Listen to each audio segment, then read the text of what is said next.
Vite, Strike Top, Hovding Lavec qui sont au commandement.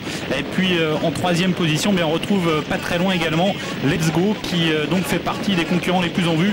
Et Let's Go qui cette fois a choisi d'attendre. Strike Top qui a pris donc un départ ultra rapide qui passe devant les tribunes où on est Ludo de Castel, le français. Il est à l'arrière du peloton à la corde, c'est la Casaque rouge.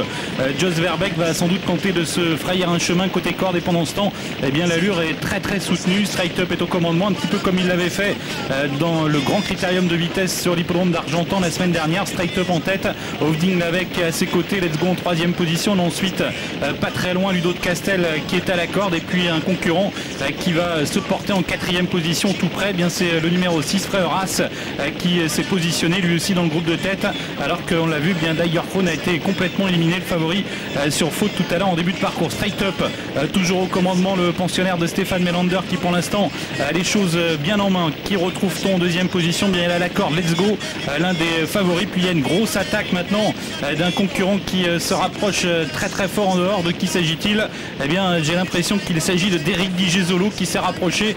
Derrick Di Gesolo qui est venu au contact de Strike Top, alors que Ludo de Castel, incroyable, il était enfermé à la corde et Jos Verbeek a réussi à profiter du fait que Let's Go se soit décalé pour s'infiltrer dans le sillage de Strike Top. Ligne d'arrivée, Derrick Di Gesolo démarre, Strike Top tente de le contrer, Ludo de Castel n'a pas l'ouverture, Jos Verbeek a des ressources et Let's Go est lancé quant à lui tout en dehors. Puis voilà Malabar Circle également, Let's Go, Malabar Circle, Ludo de Castel qui va tenter de trouver le passage avec Let's Go, Malabar Circle, Let's Go, Malabar Circle sur le poteau qui remporte ce grand prix de la loterie.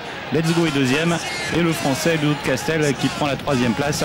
Superbe fin de course de Malabar Circle, on connaît ses qualités de redoutable finisseur et aujourd'hui eh bien, il a réussi à placer sa pointe au moment opportun pour venir dominer Let's Go dans les dernières battues.